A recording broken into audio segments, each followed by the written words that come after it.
Last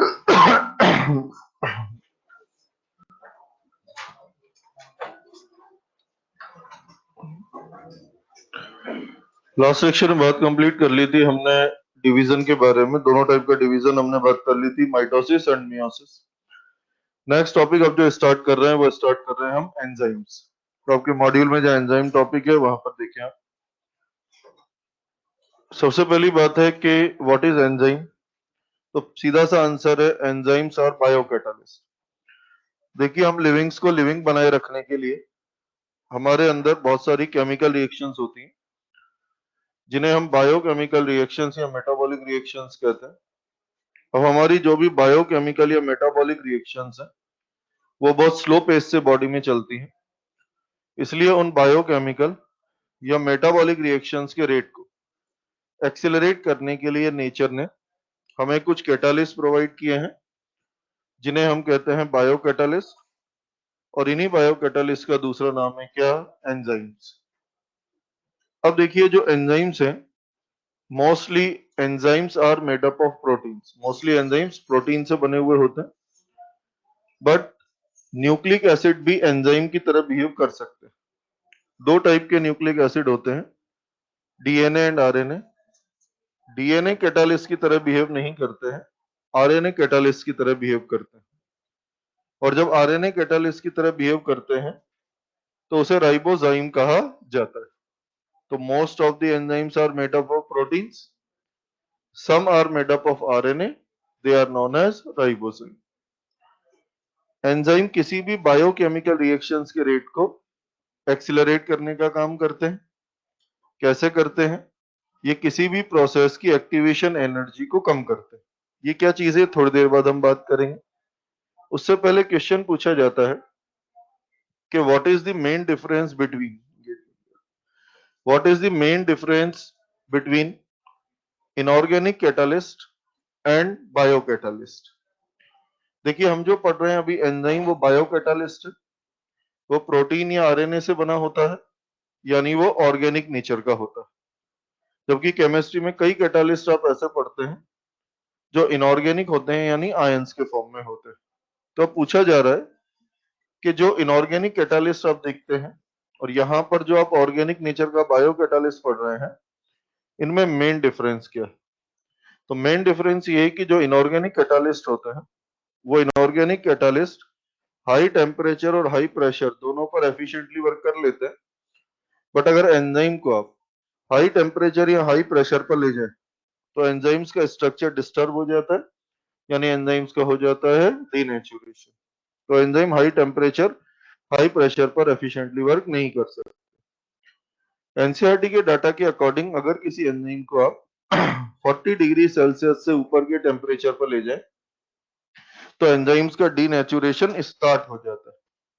लेकिन इस बात की कुछ एक्सेप्शन भी। इस अर्थ पे कुछ ऐसे ऑर्गेनिजम्स हैं जो हॉट वाटर में रहते हैं।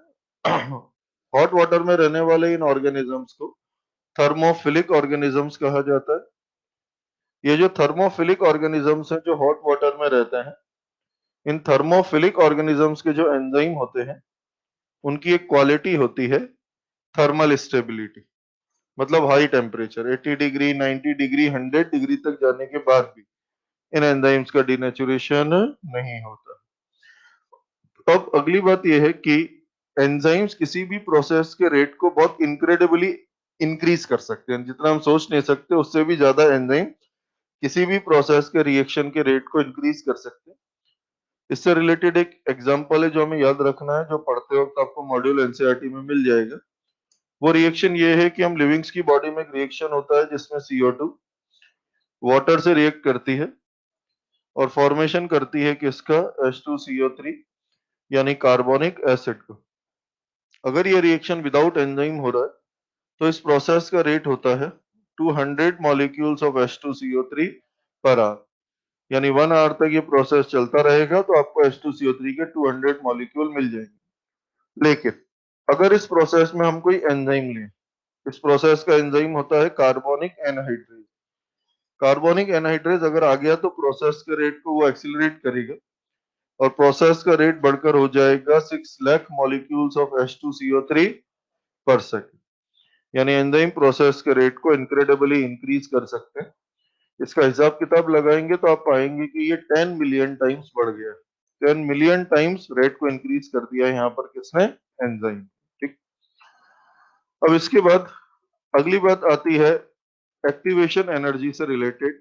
उससे पहले हम ये बात जानें कि किसी भी एंजाइम के लिए दो टर्म हम सीख लें जो आगे हमारे काम आएंगे।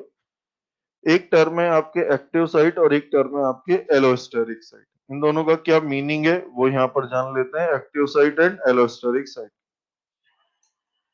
देखिए, हमसे सिंपली पूछा जाए कि एंजाइम क्या होता है, तो एंजाइम और कुछ नहीं है, फोल्डेड प्रोटीन चेन को ही एंजाइम कहा जाता है। जैसे हम एक प्रोटीन चेन ले लें और उस प्रोटीन चेन को हम हाईली फोल्डेड कर दें अच्छे से, तो ये जो हाईली फोल्डेड प्रोटीन चेन हमें दिख रही है यही हमारा एंजाइम। तो एंजाइम हमसे पूछा जाए कैसा दिखता है, एंजाइम ऐसा दिखता है। किसी भी एंजाइम में प्रोटीन की टर्शियरी स्ट्रक्चर मिलती है। ये प्रोटीन की टर्शियरी स्ट्रक्चर है जो एंजाइम में हमें दिखाई देती है। जब तक प्रोटीन टर्शियरी स्ट्रक्चर तक नहीं पहुंचेगा तब तक एंजाइम फंक्शनल नहीं होगा। क्यों, ये बात समझते हैं। देखिए, ये हमारा एंजाइम है। अब हम यहाँ पर सबस्ट्रेट लेकर आते हैं। यूजुअली या मोस्टली ये होता है कि एंजाइम साइज में बड़ा होता है और उस एंजाइम से जिस सबस्ट्रेट को जुड़ना होता है वो सबस्ट्रेट साइज में बहुत छोटा होता है। माना ये जो है ये तो एंजाइम है और ये इसका सबस्ट्रेट। और क्योंकि एंजाइम बड़ा है सबस्ट्रेट छोटा है, तो सबस्ट्रेट मूव करके एंजाइम के पास आता है एंजाइम से जुड़ने के लिए। अब जब सबस्ट्रेट मूव करके एंजाइम के पास आएगा उससे जुड़ने के लिए, तो एंजाइम के पास भी कोई साइट होनी चाहिए जहां पर आने वाले सबस्ट्रेट को जोड़ा जा सके। तो जब प्रोटीन का टर्शियरी स्ट्रक्चर बनता है तो उस टर्शियरी स्ट्रक्चर में जगह जगह कुछ धसे हुए एरिया बनते हैं। जैसे यहाँ पर एक धसा हुआ एरिया है, ये एक धसा हुआ एरिया है, एक यहाँ पर है। ये जो बीच बीच में धसे हुए एरिया हैं इनको क्रेवाइसेस या पॉकेट्स कहा जाता है।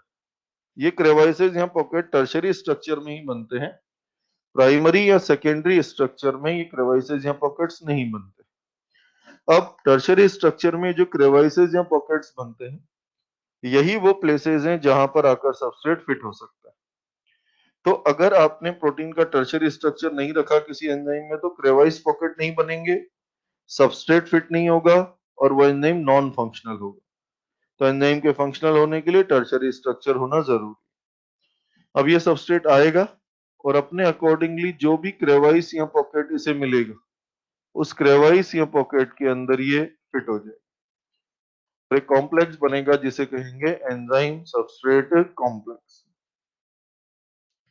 अब वो क्रेवाइसेस या पॉकेट जहां पर सबस्ट्रेट फिट हो पाता है, क्रेवाइसेस या पॉकेट्स को एक्टिव साइट्स कहा जाता है। तो ये एंजाइम की एक्टिव साइट।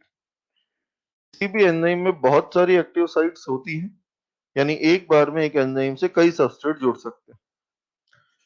एंजाइम्स के अंदर एक्टिव साइट के अलावा भी कुछ क्रेवाइस या पॉकेट्स रखे जाते हैं। इन क्रेवाइस या पॉकेट्स पर सबस्ट्रेट के अलावा किसी दूसरे कंपाउंड को जोड़कर एंजाइम की स्पीड को स्लो या फास्ट किया जा सकता है। ये जो एक्स्ट्रा क्रेवाइसेस या पॉकेट्स है अदर देन एक्टिव साइट, इन्हें एलोस्टेरिक साइट्स कहते हैं। ये एलोस्टेरिक साइट्स एंजाइम की स्पीड कंट्रोलिंग साइट है। इस एलोस्टेरिक साइट की हेल्प से जरूरत पड़ने पर एंजाइम को फास्ट भी किया जा सकता है और स्लो भी किया जा सकता है। तो दो तरह की साइट्स का ध्यान रखना है, active site and allosteric site. इसके बाद हमसे पूछा जाएगा कि how enzymes accelerate the rate of biochemical reactions. तो हमारा सीधा जवाब होता है कि enzymes accelerate the rate of biochemical reactions by decreasing their activation energy. इस बात को अब हम यहाँ पर एक ग्राफ के फॉर्म में दिखा रहे हैं क्योंकि दो बार क्वेश्चन उसी ग्राफ से पूछा गया है, तो उसे ही हम समझ लेते हैं सीधे सीधे। तो यहाँ पर एक ग्राफ हम ले रहे हैं। इस ग्राफ में यहाँ वाई एक्सिस पर हम लेंगे पोटेंशियल एनर्जी, यानी एनर्जी लेवल को शो कर रहे हैं वाई एक्सिस पर। और जो एक्स एक्सिस है उस एक्स एक्सिस पर हम दिखाएंगे progress of reaction. Progress of reaction यहाँ पर हम देख रहे हैं। अब दो चीजें यहाँ पर लेनी है किसी भी रिएक्शन के लिए। एक हमें लेना है सबस्ट्रेट, एक लेना है प्रोडक्ट। अब इस सबस्ट्रेट से हमें प्रोडक्ट बनाना है। किसी भी प्रोसेस में सबस्ट्रेट से सीधे प्रोडक्ट नहीं बनता है कभी भी। पहले प्रोसेस में एनर्जी इनपुट की जाती है जिससे सबस्ट्रेट्स के बॉन्ड टूटते हैं और एक हाई एनर्जी अनस्टेबल स्टेट आती है। उस हाई एनर्जी अनस्टेबल स्टेट को कहते हैं ट्रांजिशन स्टेट, और फिर उसके बाद प्रोडक्ट का फॉर्मेशन होता है। तो सबस्ट्रेट और प्रोडक्ट के बीच में पहले एक हाई एनर्जी स्टेट आएगी, ट्रांजिशन स्टेट। बिना ट्रांजिशन स्टेट से गुजरे प्रोडक्ट बनने वाला नहीं। तो कोई भी प्रोसेस आप करें, पैटर्न यही रहेगा, पहले सबस्ट्रेट से जाना होगा ट्रांजिशन स्टेट और वहां से लौट कर आएंगे प्रोडक्ट। यहाँ पर हमने जो एनर्जी लेवल लिया है उसमें प्रोडक्ट का एनर्जी लेवल सबसे कम है, उससे ज्यादा एनर्जी लेवल सबस्ट्रेट का, और एज यूजुअल सबसे ज्यादा ट्रांजिशन स्टेट। किसी भी रिएक्शन में सबस्ट्रेट के एनर्जी लेवल और ट्रांजिशन स्टेट के एनर्जी लेवल में हमेशा डिफरेंस होता है। सबस्ट्रेट के एनर्जी लेवल और ट्रांजिशन स्टेट के एनर्जी लेवल में जितना भी ये डिफरेंस दिख रहा है, इस डिफरेंस को कहा जाता है एक्टिवेशन एनर्जी। तो ये इस प्रोसेस की एक्टिवेशन एनर्जी है, यानी इतनी एनर्जी देकर ही आप प्रोसेस को शुरू करवा पाएंगे। इस वक्त ये प्रोसेस विदाउट एंजाइम हो रही है। अब इस प्रोसेस को विद एंजाइम करते हैं। जब प्रोसेस को विद एंजाइम करेंगे तो प्रोसेस का पैटर्न सेम ही रहने वाला है, यानी वही सबस्ट्रेट, सबस्ट्रेट से ट्रांजिशन स्टेट से प्रोडक्ट। लेकिन एक बड़ा चेंज यहाँ पर दिख रहा है। वो चेंज ये है कि प्रोसेस की जो एक्टिवेशन एनर्जी है वो एक्टिवेशन एनर्जी कम हो गई। एक्टिवेशन एनर्जी कम होने का सिंपल मीनिंग क्या है? देखिए, जब भी किसी प्रोसेस में एंजाइम आता है तो वो एंजाइम सबस्ट्रेट के साथ जुड़कर सबस्ट्रेट के साथ कुछ केमिकल इंटरेक्शंस करता है। जब एंजाइम सबस्ट्रेट के साथ केमिकल इंटरेक्शंस करता है तो उसकी वजह से सबस्ट्रेट्स के बॉन्ड्स वीक होते हैं। अगर सबस्ट्रेट्स के बॉन्ड्स वीक होते हैं तो उसके लिए रिक्वायर्ड, उन्हें तोड़ने के लिए रिक्वायर्ड एनर्जी की वैल्यू कम हो जाती है। उसे ही हम कहते हैं कि एंजाइम ने एक्टिवेशन एनर्जी को कम कर दिया। अब अगर रिक्वायर्ड एनर्जी कम है, बॉन्ड्स वीक हो गए हैं, तो बॉन्ड्स आसानी से और जल्दी टूटते हैं। तो जल्दी आती है ट्रांजिशन स्टेट, और ट्रांजिशन स्टेट जल्दी आती है तो प्रोडक्ट भी जल्दी बनता है। तो हम कहते हैं कि देखिए, एंजाइम ने आकर एक्टिवेशन एनर्जी को कम किया और प्रोसेस के रेट को बढ़ा दिया। अब दो बार इस ग्राफ से एग्जाम में क्वेश्चन पूछा गया। फर्स्ट टाइम जो क्वेश्चन पूछा गया था उसमें तो 4 लेबलिंग्स पूछी गई थी सीधे सीधे, जो यहाँ पर है। एक तो वाई एक्सिस पर क्या है ये पूछा गया, एक्स एक्सिस पूछा गया, ये लॉन्ग एरो क्या डिनोट कर रहा है ये पूछा गया, और ये शॉर्ट एरो क्या डिनोट कर रहा है ये पूछा गया। तो साफ साफ नजर आ रहा है, यहाँ पोटेंशियल एनर्जी का लेवल है, यहाँ प्रोग्रेस ऑफ रिएक्शन है। प्रोग्रेस ऑफ रिएक्शन का मतलब जैसे जैसे एक्स एक्सिस पर बढ़ेंगे रिएक्शन आपको प्रोग्रेस करता हुआ दिखेगा। जैसे एक्स एक्सिस पर आप 0 से बढ़ना शुरू करें, आप यहाँ पहुंचे तो सबसे पहले कौन मिलेगा? सबस्ट्रेट। फिर थोड़ा आगे बढ़े, कौन मिलेगा? Transition state. और कौन मिलेगा? प्रोडक्ट। तो रिएक्शन प्रोग्रेस कर रहा है। ये लॉन्ग एरो किसको दिखा रहा है? Activation energy without enzyme. Short arrow किसको दिखा रहा है? Activation energy with enzyme. दूसरी बार जब क्वेश्चन पूछा गया तो इस एक्टिवेशन एनर्जी के साथ, यानी विद एंजाइम है या विदाउट एंजाइम है, इसके साथ रिएक्शन का टाइप भी पूछ लिया गया ऑप्शन में, कि भाई रिएक्शंस दो टाइप के होते हैं, एक्सोथर्मिक एंड एंडोथर्मिक। ये जो रिएक्शन आप देख रहे हैं ये एक्सोथर्मिक। डेल्टा जी वैल्यू से भी आप रिएक्शंस का पता लगाते हैं। एक सिंपल मेथड ये भी है कि आप सबस्ट्रेट और प्रोडक्ट का एनर्जी लेवल देख लीजिए, उससे भी पता लग जाता है। यहाँ पर सबस्ट्रेट का एनर्जी लेवल हाई है, प्रोडक्ट का एनर्जी लेवल लो, यानी आपको हाई एनर्जी सबस्ट्रेट से लो एनर्जी प्रोडक्ट बनाना है। तो अगर हाई एनर्जी से लो एनर्जी की तरफ जाएंगे तो एक्स्ट्रा एनर्जी रिलीज होगी, the process will be exothermic. अगर इसका उल्टा होता, सबस्ट्रेट का एनर्जी लेवल कम होता और प्रोडक्ट का एनर्जी लेवल ज्यादा होता, तो आपको लो एनर्जी सबस्ट्रेट से हाई एनर्जी प्रोडक्ट पर जाना होता और आपको एक्स्ट्रा एनर्जी लेनी पड़ती। प्रोसेस कैसी होती? एंडोथर्मिक। तो इस तरह से प्रोसेस को आपको ग्राफ देखकर आइडेंटिफाई करना है कि प्रोसेस एक्सोथर्मिक है या फिर एंडोथर्मिक। यहाँ पर प्रोसेस कैसी है? एक्सोथर्मिक। तो ये दो टाइप के क्वेश्चन यहाँ से पूछे जाते हैं। इसके बाद अगली बात यहाँ पर हम समझ रहे हैं, पहले टॉपिक जो आपके दिए हुए हैं वो कोफैक्टर दिया है, फिर एक और टॉपिक दिया है। मैं थोड़ा आगे का टॉपिक पढ़ा रहा हूँ पहले आपके मॉड्यूल के सीक्वेंस के अकॉर्डिंग। टॉपिक का नाम है नेचर ऑफ एंजाइम एक्शन। पहले ये पढ़ रहे हैं, फिर बाकी टॉपिक्स पर हम लौटेंगे। ये जो टॉपिक हमें दिया है नेचर ऑफ एंजाइम एक्शन, इसमें एंजाइमेटिक एक्टिविटी कैसे होती है इसको समझाने की कोशिश की गई है एक डायग्राम के थ्रू। इसका डायग्राम आपके मॉड्यूल में दिया है जो बहुत क्लियर है, देखकर आप समझ सकते हैं। बट इसका जो थियोरिटिकल एस्पेक्ट है वो थोड़ा मैं क्लियर कर रहा हूं यहाँ पर। देखिए, जब भी एंजाइम किसी प्रोसेस को करता है और किसी सबस्ट्रेट को प्रोडक्ट में कन्वर्ट करवाता है, तो एंजाइम के इस प्रोसेस को एंजाइम का कैटालिटिक साइकिल कहा जाता है। अब किसी भी एंजाइम का जो कैटालिटिक साइकिल होता है, उस कैटालिटिक साइकिल के 4 स्टेप्स होते हैं, जिसकी बात हम यहाँ करने जा रहे हैं। 4 steps of catalytic cycle of an enzyme. माना ये जो है ये एक एंजाइम है और ये उसकी एक्टिव साइट है। ये एक एंजाइम है, ये उसकी एक्टिव साइट है, और ये माना इसका सबस्ट्रेट।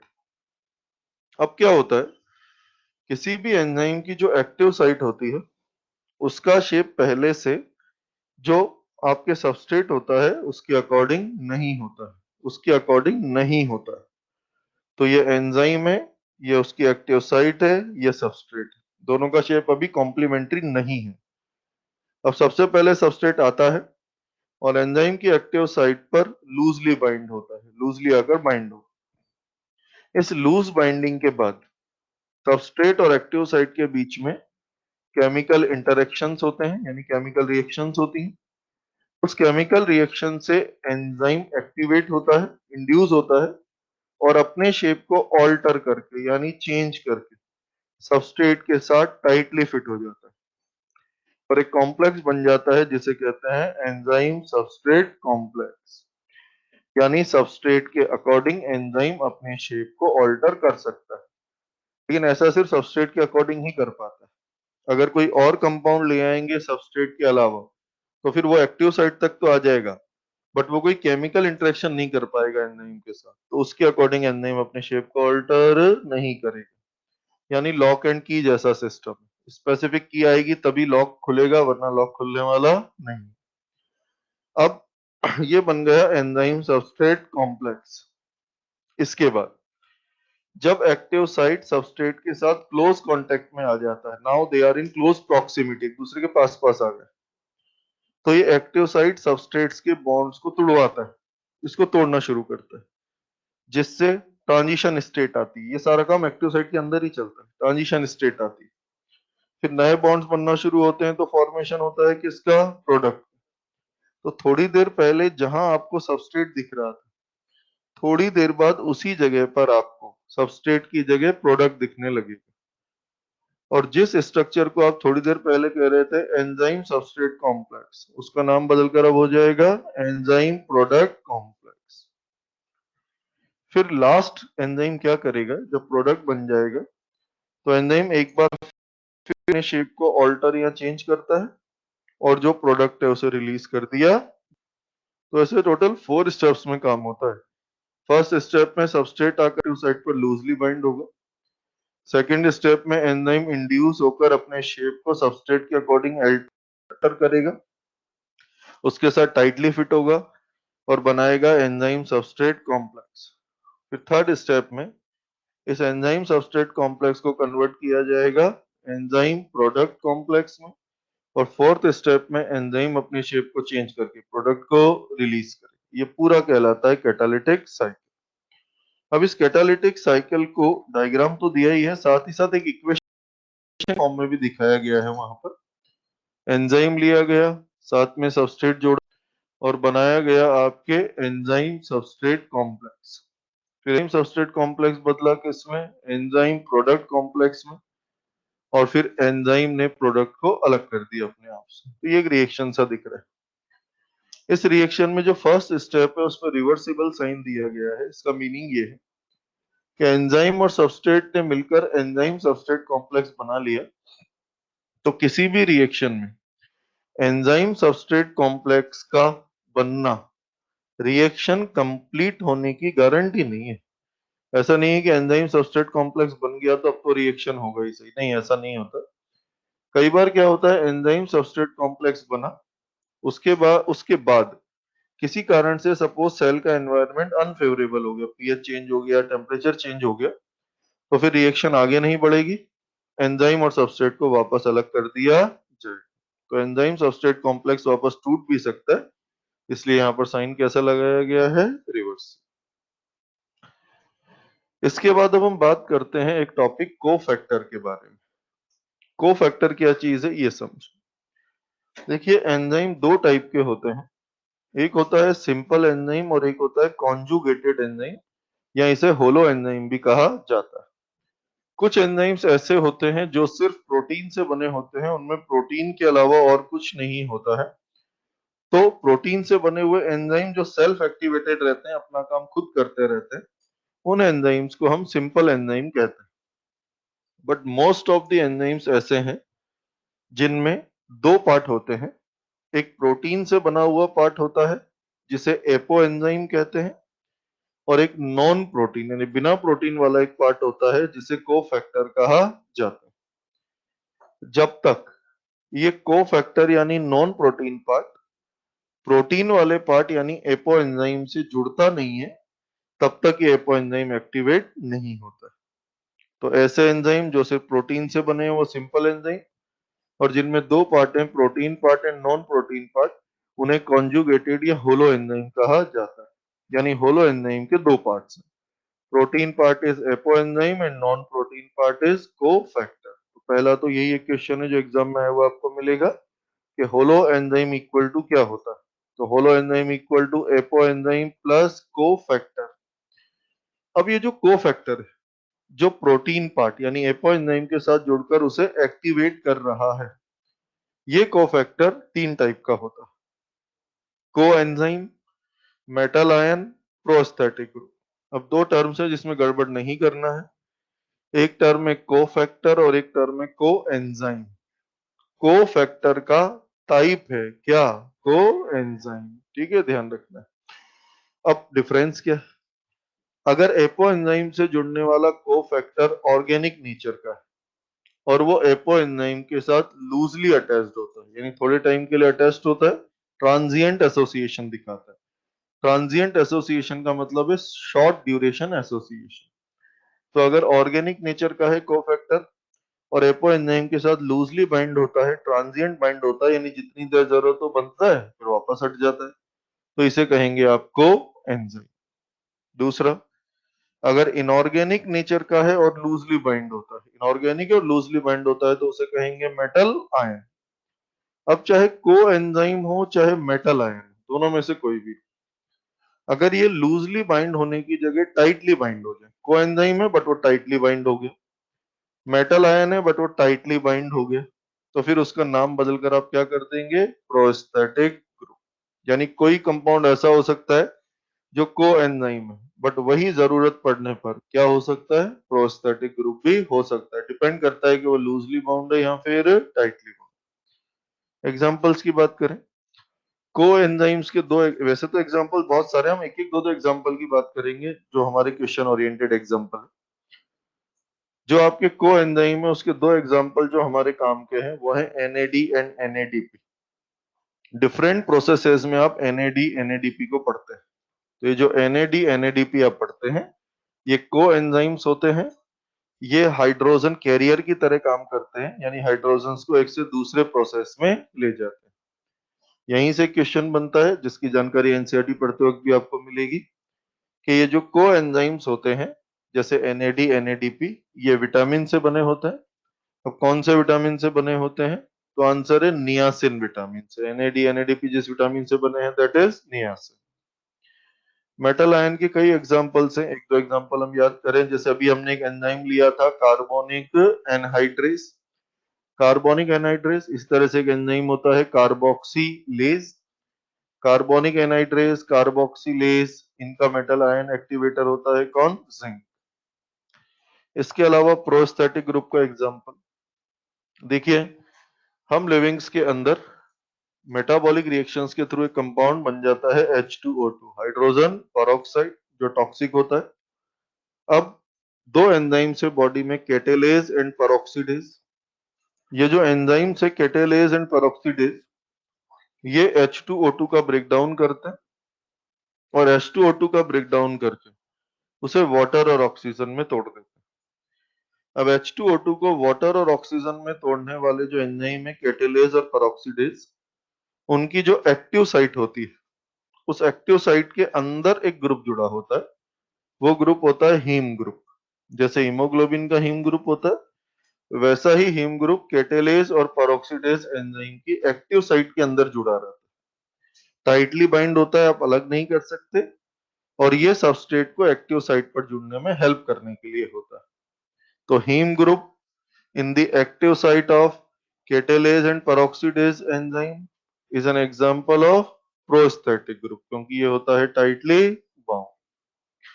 अब कहा जाता है कि किसी भी एंजाइम से अगर आपने उसका कोफैक्टर हटा दिया ना जो उसमें जुड़ा हुआ है, तो एंजाइम जो होगा वो इनएक्टिव हो जाएगा। अब ऐसा क्यों हो रहा है, इसे एक छोटे से डायग्राम की हेल्प से हम समझते हैं कि कोफैक्टर कैसे काम करता है किसी भी एंजाइम के लिए। ध्यान दें, जैसे कोई एंजाइम हमारे पास है, ये उस एंजाइम की एक्टिव साइट है, सामने उससे जुड़ने के लिए कोई सबस्ट्रेट हमारे पास है।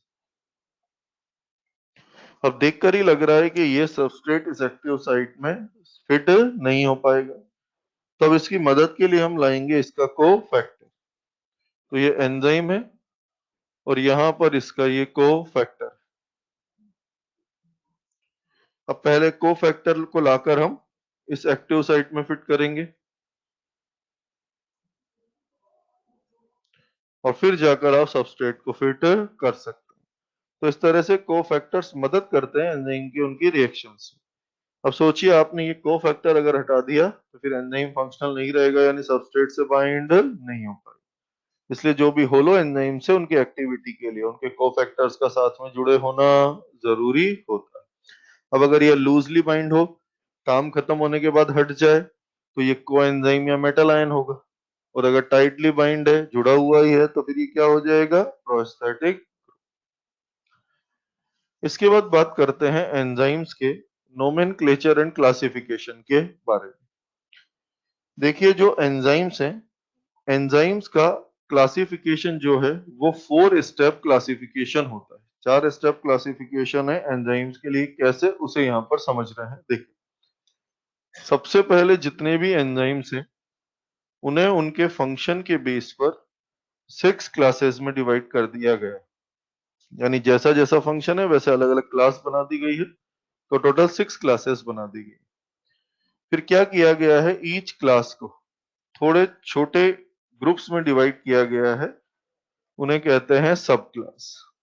सब क्लास का नंबर है 4 से लेकर 13 तक, यानी किसी क्लास में 4 सब क्लासेस हैं, किसी में 5 हैं, किसी में 6 है, 10 है, ऐसे है, अलग अलग क्लास में अलग अलग सब क्लासेस हैं। रेंज है 4 से 13। फिर सब क्लासेस के अंदर और छोटे ग्रुप बनाए गए हैं, इन्हें कहा गया है सब सब क्लासेस। ये जो सब सब क्लासेस हैं इनका नंबर फिक्स नहीं है, इसलिए यहाँ पर नहीं लिख रहे हैं, और सब सब क्लासेस के अंदर रखे जाते हैं क्या, एंजाइम्स। तो ऐसे 4 स्टेप क्लासिफिकेशन यहाँ पर दिया गया है। जैसे एक सिंपल एग्जांपल से इसे समझ लें। सपोज किसी क्लासरूम में हमने एंटर किया, तो ये हो गई एंजाइम की एक क्लास। माना इस क्लासरूम में 3 सेगमेंट्स किए हुए हैं स्टूडेंट्स के बैठने के लिए, 3 सेगमेंट्स स्टूडेंट के बैठने के लिए, तो ईच सेगमेंट जो हो गया वो हो गया सब क्लास। फिर किसी भी एक सेगमेंट को हम देख लें तो ईच सेगमेंट में कुछ बेंचेस की रोज लगी हुई हैं, तो ईच रो ऑफ बेंच क्या कहलाएगी, सब सब क्लास। और उस रो ऑफ बेंच पर जो स्टूडेंट्स बैठे होंगे वो क्या होंगे, एंजाइम्स। तो सबसे पहले एक क्लास होगी, फिर उसके सेगमेंट्स करेंगे तो सब क्लास, फिर ईच सब क्लास के सेगमेंट करेंगे तो सब सब क्लास, और उसमें क्या होंगे, एंजाइम्स। जैसे 4 स्टेप क्लासिफिकेशन। ये 4 स्टेप क्लासिफिकेशन देने के साथ साथ ईच एंजाइम को एक 4 डिजिट यूनिक कोड नंबर दिया गया, जो अलग अलग एंजाइम्स के लिए अलग अलग होता है। किसी भी 2 एंजाइम का ये कोड नंबर मैच नहीं करता है। इस कोड नंबर में टोटल 4 यूनिट्स होती है, यानी 4 पार्ट्स होते हैं। 3 पार्ट्स मैच कर सकते हैं, बट चारों पार्ट किसी भी 2 एंजाइम में मैच नहीं करते। जैसे एक एग्जांपल से समझते हैं। माना कोई भी एंजाइम ले लेते हैं, उस एंजाइम का 4 डिजिट कोड नंबर हमें बताया गया है 2711, यानी हमसे कहा कोई एंजाइम है भाई कोई भी, और उसका यूनिक 4 डिजिट कोड नंबर 2711। अब इससे हम क्या समझें? किसी भी एंजाइम का जो 4 डिजिट कोड नंबर होता है वो एक्चुअल में उस एंजाइम का एड्रेस होता है। वो क्लासिफिकेशन में एंजाइम की एग्जैक्ट पोजीशन को बताने के लिए होता है। जिस भी एंजाइम का ये कोड नंबर है, इसका फर्स्ट डिजिट देखकर पता चलता है एंजाइम की क्लास का।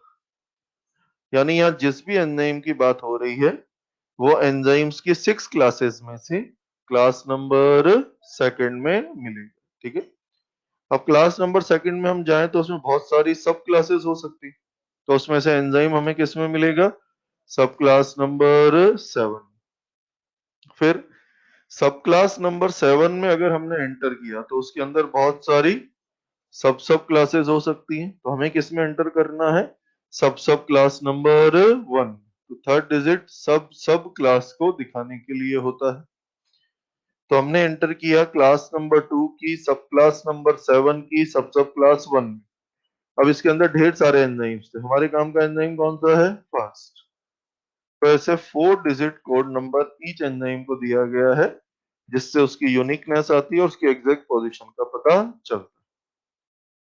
तो ये जो 4 स्टेप क्लासिफिकेशन है, इसमें से हमें सिर्फ इसका फर्स्ट स्टेप ही डिटेल में पढ़ना है, यानी हमें एंजाइम्स की 6 क्लासेस के बारे में यहाँ पर इंफॉर्मेशन लेनी। 6 क्लासेस के नेम क्या है पहले तो वो सीक्वेंशियली आपको ध्यान रखने हैं। क्लास नंबर 1 है ऑक्सीडो रिडक्टेजेस, या इसे डिहाइड्रोजिनेजेस कहते हैं। क्लास नंबर 2 है transferases. Class number 3 hydrolases. Class number 4 lyases. Class number 5 isomerases. Class number 6 ligases. एक एक करके इनके फंक्शन को यहाँ पर समझ रहे हैं।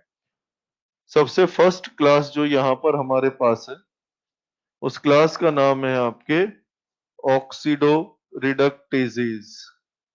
ऑक्सीडो रिडक्टेजेस, या फिर इसी का दूसरा नाम है आपके क्या?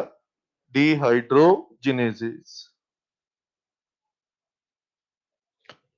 जैसा कि नाम से ही पता चल रहा है ऑक्सीडो रिडक्टेजेस, यानी इस क्लास में वो एंजाइम आएंगे जो रिलेट करेंगे किससे? ऑक्सीडेशन एंड रिडक्शन से। ठीक है। देखिए अब इसको कैसे दिखाया गया। एक सबस्ट्रेट एस है, एस डैश। इन दोनों में से किसी एक सबस्ट्रेट के साथ हम लिखेंगे रिड्यूस्ड और एक के साथ लिखेंगे ऑक्सीडाइज। किसी के साथ कुछ भी लिख सकते हैं, कंसेप्ट सेम रहेगा। मैं इसके साथ लिख रहा हूं कि ये रिड्यूस्ड फॉर्म में है अभी, और एस डैश जो है वो अभी ऑक्सीडाइज्ड फॉर्म में है। अब प्रोसेस होगा, एस जो रिड्यूस्ड फॉर्म में था उसे अब हम लिखेंगे ऑक्सीडाइज्ड, और एस डैश जो ऑक्सीडाइज्ड था उसे हम लिखेंगे रिड्यूस्ड। ऐसा लिखकर बुक ने हमें दिया। अब इसका मीनिंग हम क्या समझें ये हम समझते हैं। देखिए लिविंग सिस्टम्स के अंदर, हमारे अंदर ऑक्सीडेशन और रिडक्शन का जो मेथड यूज किया जाता है वो मेथड होता है हाइड्रोजन या फिर इलेक्ट्रॉन का ट्रांसफर, यानी एच या इलेक्ट्रॉन के ट्रांसफर से ऑक्सीडेशन रिडक्शन होता है। तो अगर हमें लिखकर दिया है कि एस रिड्यूस्ड है, तो इसका मीनिंग हमें ये समझना है कि कभी ना कभी इस सबस्ट्रेट एस पर कोई एक्स्ट्रा एच या इलेक्ट्रॉन आकर जुड़ा होगा, जिसकी वजह से इसका हुआ होगा रिडक्शन। तो अभी ये रिड्यूस्ड फॉर्म में है, यानी कोई एक्स्ट्रा एच या इलेक्ट्रॉन इससे जुड़ा हुआ है। जबकि दूसरा वाला जो है वो ऑक्सीडाइज है, मतलब उसके पास ऐसा कोई एक्स्ट्रा एच या इलेक्ट्रॉन जुड़ा हुआ नहीं। अब मान लीजिए कोई एंजाइम आया और उस एंजाइम ने इस एच या इलेक्ट्रॉन को एस से एस डैश पर शिफ्ट कर दिया। तो इस एस से आपने एच या इलेक्ट्रॉन रिमूव किया, यानी आपने इसका किया है ऑक्सीडेशन। तो ये रिड्यूस फॉर्म से ऑक्सीडाइज फॉर्म में आएगा। और एस डैश पर आपने एच या इलेक्ट्रॉन जोड़ दिया, तो इसका क्या कर दिया? रिडक्शन। तो ये कौन से फॉर्म में आएगा? रिड्यूस्ड।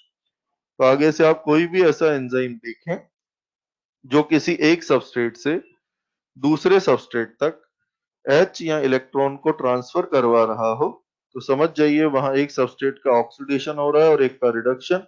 इसलिए इस एंजाइम को उठाकर क्लास नंबर 1 में रखिएगा, ऑक्सीडो रिडक्टेजेस। या फिर यहाँ पर आप देख रहे हैं हम एक सबस्ट्रेट से हाइड्रोजन रिमूव कर रहे हैं, हाइड्रोजन के रिमूवल को डिहाइड्रोजिनेशन भी कहते हैं, इसलिए क्लास का दूसरा नाम है डिहाइड्रोजिनेसेस। तो जो भी ऑक्सीडेशन रिडक्शन एंजाइम हो वो आप यहाँ पर रख सकते हैं, जैसे कि एग्जांपल पढ़ते वक्त मिलेगा साइटोक्रोम ऑक्सीडेज, जिसे आप आगे पढ़ेंगे। ग्रुप नंबर या क्लास नंबर सेकंड, जो सेकंड नंबर क्लास यहाँ पर है हमारे पास एंजाइम्स की, उस क्लास का नाम है ट्रांसफरेजेस। यहाँ पर भी हम दो सबस्ट्रेट ले रहे हैं, एक एस और एक एस डैश सबस्ट्रेट।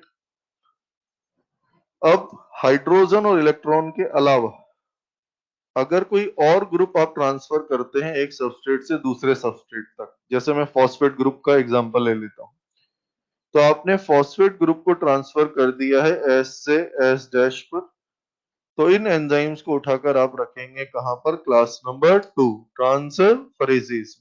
तो सिंपल डिफरेंस ये आया कि अगर आप H या इलेक्ट्रॉन का ट्रांसफर करते हैं एक सबस्ट्रेट से दूसरे सबस्ट्रेट तक, तो ये आपके ऑक्सीडो रिडक्टेजेस में जाएगा, और किसी और ग्रुप का ट्रांसफर किया तो ये ट्रांसफरेजेस में जाएगा। जैसे ग्लाइकोलाइसिस में हेक्सोकाइनेज एंजाइम आता है, जो एटीपी से फॉस्फेट लेकर ग्लूकोज में जोड़ता है, जिससे बनता है ग्लूकोज 6 फॉस्फेट। तो फॉस्फेट का ट्रांसफर होता है वहां, ट्रांसफरेजेस।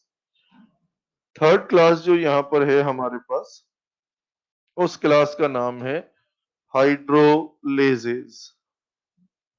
जैसा कि नाम से ही पता चल रहा है, इस क्लास में वो एंजाइम्स आएंगे जो हाइड्रोलाइसिस का प्रोसेस करेंगे। हाइड्रोलाइसिस का मतलब है आपको कोई लार्ज मॉलिक्यूल दिया गया, उसे तोड़कर आपको स्मॉल मॉलिक्यूल में बदलना है with the help of water. अगर ऐसा आप कर रहे हैं तो ये प्रोसेस हाइड्रोलाइसिस है, और जो भी एंजाइम ऐसा करेंगे वो कहलाएंगे हाइड्रोलेसिस। ऐसा काम डाइजेशन के दौरान होता है। डाइजेशन एक हाइड्रोलाइसिस प्रोसेस होता है, जिसमें फूड के लार्ज मॉलिक्यूल को आप स्मॉल मॉलिक्यूल में तोड़ते हैं। तो डाइजेशन से रिलेटेड जो भी एंजाइम आप पढ़ते हैं वो इस क्लास में आप रख सकते हैं।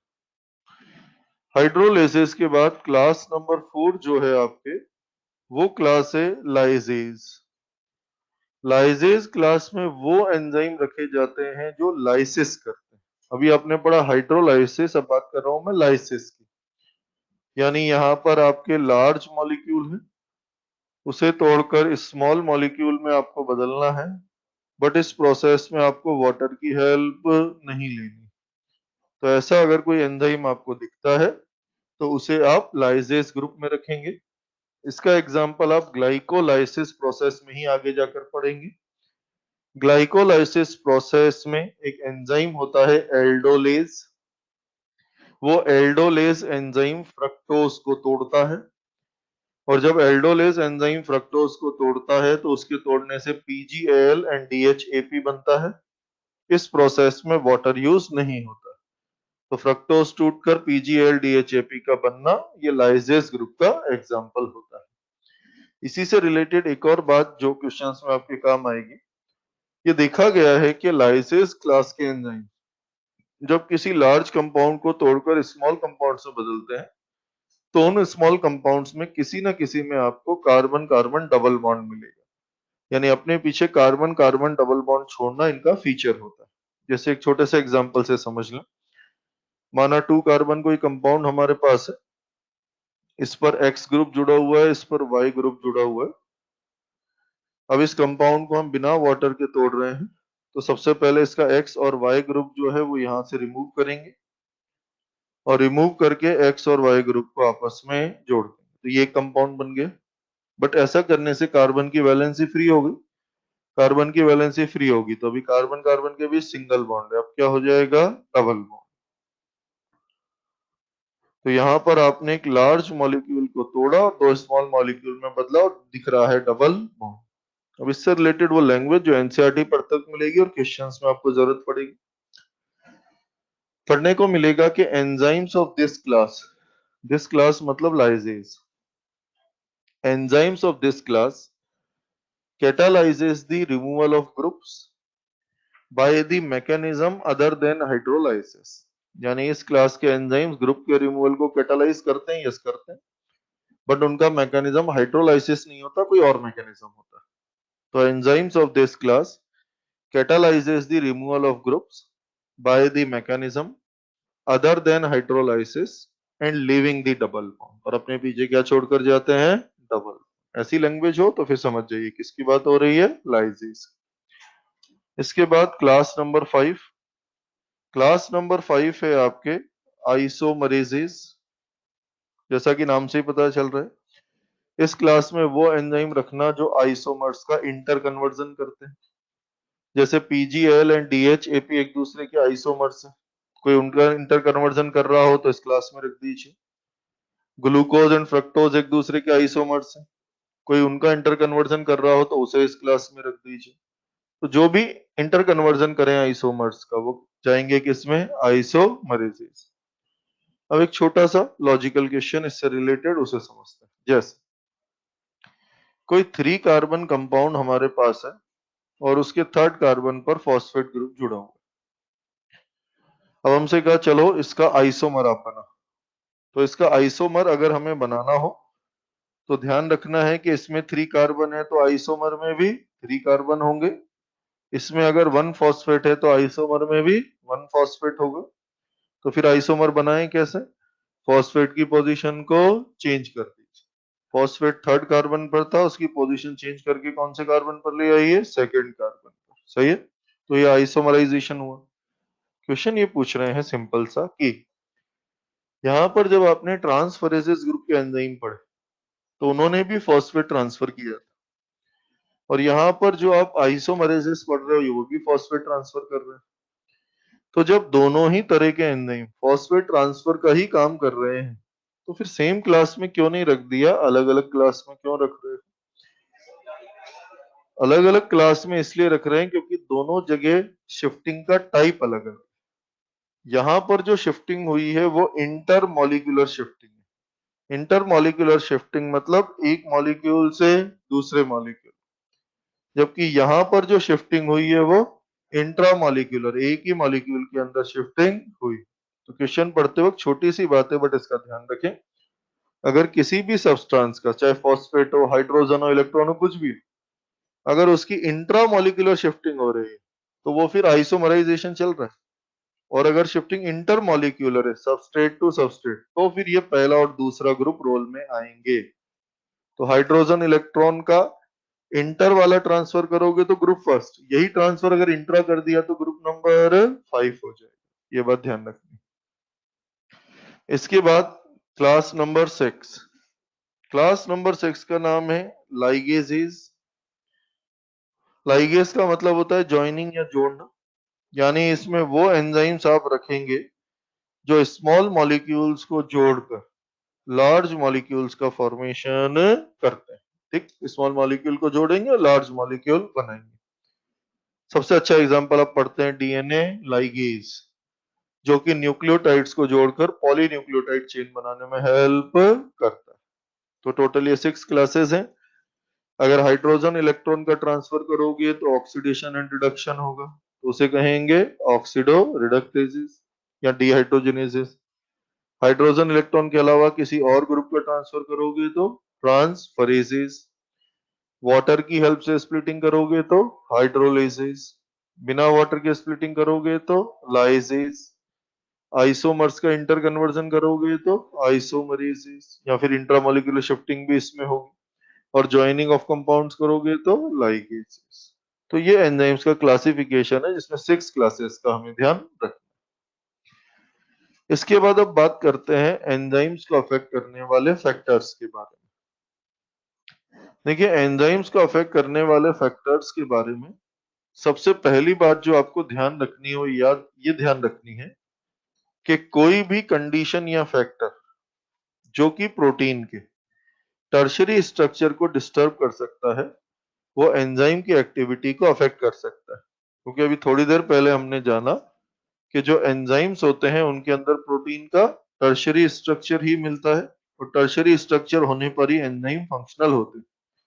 तो कोई भी ऐसा फैक्टर आपको मिले, कोई भी ऐसी कंडीशन मिले जो एंजाइम के टर्शरी स्ट्रक्चर को डिस्टर्ब कर दे, वो एंजाइम की एक्टिविटी को अफेक्ट कर सकती है। क्लियर? अब ऐसे 4 फैक्टर्स यहाँ पर हम पढ़ने वाले हैं एक है पीएच, एक है टेम्परेचर, एक है सबस्ट्रेट कंसंट्रेशन और एक है इनहिबिटर्स। पीएच और टेम्परेचर दोनों को हम एक साथ पढ़ रहे हैं क्योंकि दोनों का इफेक्ट सेम। पीएच और टेम्परेचर के लिए सबसे पहली बात जो याद रखने वाली है वो ये है कि एंजाइम्स पीएच एंड टेम्परेचर की नैरो रेंज में फंक्शन करते हैं। यानी एंजाइम को जब भी फंक्शन करना होगा पीएच और टेम्परेचर की नैरो रेंज में ही फंक्शन करेंगे। पीएच और टेम्परेचर में भी अगर हम कंपेयर करें तो पीएच की रेंज ज्यादा नैरो होती है। जैसे कई एंजाइम्स कहेंगे कि हम सिर्फ एसिडिक मीडियम में ही काम करेंगे और हो सकता है एसिडिक में वो सिर्फ 2 से 3 पीएच के बीच में ही काम करते हैं। कुछ एंजाइम्स ऐसे हैं जो स्पेसिफिक न्यूट्रल पीएच पर ही काम करेंगे। कुछ एंजाइम स्पेसिफिकली बेसिक पीएच पर काम करते हैं जैसे 9 से 10 के बीच में। तो एंजाइम्स में टेम्परेचर और पीएच दोनों के लिए रेंज नैरो होती है बट ज्यादा नैरो होती है पीएच की। तो यहीं से दो क्वेश्चन बनते हैं सीधे सीधे। अगर पूछें कि किन किन फैक्टर्स के लिए एंजाइम नैरो रेंज शो करते हैं तो आंसर होगा दो फैक्टर्स के लिए पीएच एंड टेम्परेचर। दोनों में से एक चूज करना हो तो पीएच। अब पीएच और टेम्परेचर का जो इफेक्ट है एंजाइम एक्टिविटी पर उसे ग्राफ के फॉर्म में हम समझ रहे हैं। दोनों को एक ही ग्राफ से हम समझ रहे हैं क्योंकि दोनों का ग्राफ आपके सिमिलर। इस ग्राफ में y एक्सिस पर हम ले रहे हैं रेट ऑफ एंजाइमेटिक एक्टिविटी और x एक्सिस पर आप pH या टेम्परेचर ले सकते हैं। जिसके साथ भी आप ग्राफ बना रहे हैं वो आप यहाँ पर ले सकते हैं। कुछ वैल्यूज यहाँ पर हम लिख रहे हैं जैसे pH की वैल्यू लिखी 0, 1, 2, 3, 4 ये pH की वैल्यू। अगर आप टेम्परेचर के साथ ग्राफ बना रहे हैं तो यहाँ टेम्परेचर की वैल्यू ले लीजिए जैसे 0 degree, 10 degree, 20 degree, 30 degree, 40 degree. अब आप ग्राफ किसी भी एंजाइम का बनाइए और चाहे ग्राफ पीएच के साथ बनाइए चाहे टेम्परेचर के साथ बनाइए, ग्राफ का शेप फिक्स है। ग्राफ जो होता है वो हमेशा बेल शेप्ड आता है। चाहे किसी भी एंजाइम का ग्राफ हो और चाहे पीएच के साथ हो चाहे टेम्परेचर के साथ हो, फिक्स है बेल शेप्ड ग्राफ आए। पहले तो ग्राफ का शेप पहचान लेना। अब इस ग्राफ से हमें तीन इंफॉर्मेशन मिलती है। पहले, इन ग्राफ्स को देखकर पता चलता है कि ये ग्राफ जिस भी एंजाइम का है उस एंजाइम के लिए पीएच और टेम्परेचर की रेंज क्या है। जैसे हम बता सकते हैं कि ये ग्राफ जिस भी एंजाइम का है उसके वर्क करने के लिए पीएच की रेंज होती है 1 से लेकर 3 तक और टेम्परेचर की रेंज होती है 10 से लेकर 30 तक। तो पहले तो रेंज पता चलती है। दूसरा, इन ग्राफ्स को देखकर एंजाइम के ऑप्टिमम पीएच और ऑप्टिमम टेम्परेचर का पता चलता है। ऑप्टिमम वैल्यू वो होती है जहां पर एंजाइम की एक्टिविटी मैक्सिमम होती है। तो देख लेते हैं, ये ग्राफ जिस भी एंजाइम का है उसके लिए ऑप्टिमम पीएच 2 के अप्रॉक्स या 2 है क्योंकि 2 पीएच पर एक्टिविटी ऑलमोस्ट मैक्सिमम सही है। और टेम्परेचर क्या है 20। तीसरा, तीसरी जो इंफॉर्मेशन इस ग्राफ में है वहां से थ्योरेटिकल क्वेश्चन पूछा जाता है। सीधे पूछा जाता है कि किसी भी एंजाइमेटिक एक्टिविटी में हम अगर पीएच और टेम्परेचर बढ़ाते जाएं तो पीएच और टेम्परेचर बढ़ाने पर एंजाइमेटिक एक्टिविटी का क्या होगा। कंटिन्यूअस इंक्रीज होती जाएगी, कंटिन्यूअस डिक्रीज होती जाएगी, फर्स्ट डिक्रीज होकर फिर इंक्रीज हो जाएगी या फर्स्ट इंक्रीज होकर फिर डिक्रीज हो जाएगी।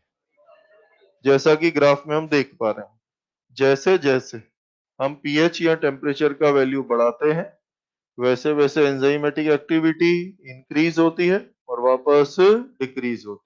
आंसर सीधा है, with continuously increasing pH and temperature enzymatic activity first increases then decreases. तो दो तीन इंफॉर्मेशन यहां से।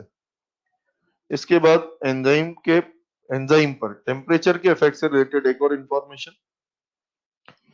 अगर एंजाइम को आप लो टेम्परेचर पर ले जाते हैं तो लो टेम्परेचर पर एंजाइम को वर्क करने के लिए सफिशिएंट काइनेटिक एनर्जी नहीं मिलती, जिससे लो टेम्परेचर पर एंजाइम टेम्परेरली इनएक्टिव स्टेज में चला जाता है।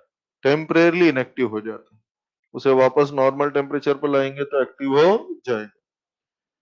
बट अगर आप एंजाइम को हाई टेम्परेचर पर ले जा रहे हैं तो हाई टेम्परेचर पर एंजाइम्स के बॉन्ड टूटना शुरू हो जाते हैं, जिससे उसका स्ट्रक्चर डिस्टर्ब हो जाता है। इसे डीनेचुरेशन कहा जाता है। ये डीनेचुरेशन परमानेंट चेंज होता है, यानी एक बार हाई टेम्परेचर पर एंजाइम का डीनेचुरेशन हो गया तो वापस नॉर्मल टेम्परेचर पर लाने पर भी वो ठीक नहीं हो। तो लो टेम्परेचर पर एंजाइम टेम्परेरली इनएक्टिव होते हैं और हाई टेम्परेचर पर एंजाइम परमानेंटली डीनेचर्ड होते हैं।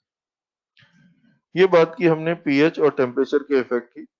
अब अगले फैक्टर की बात करते हैं, वो फैक्टर है सबस्ट्रेट कंसंट्रेशन। पहले एक एग्जांपल से इसे हम समझ लें।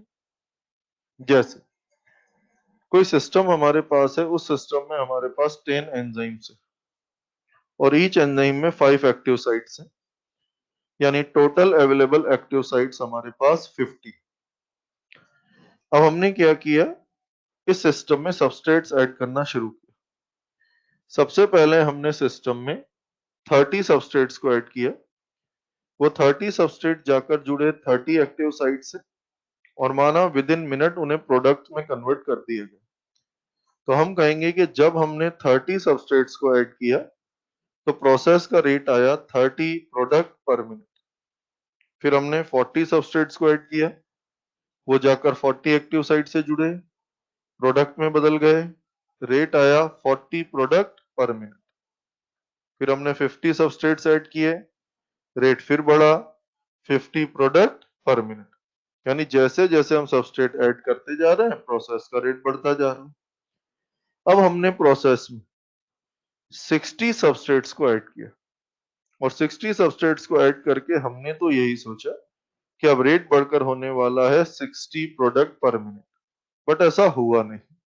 60 सबस्ट्रेट्स मिलाने पर भी रेट 50 प्रोडक्ट पर मिनट ही बना रहा।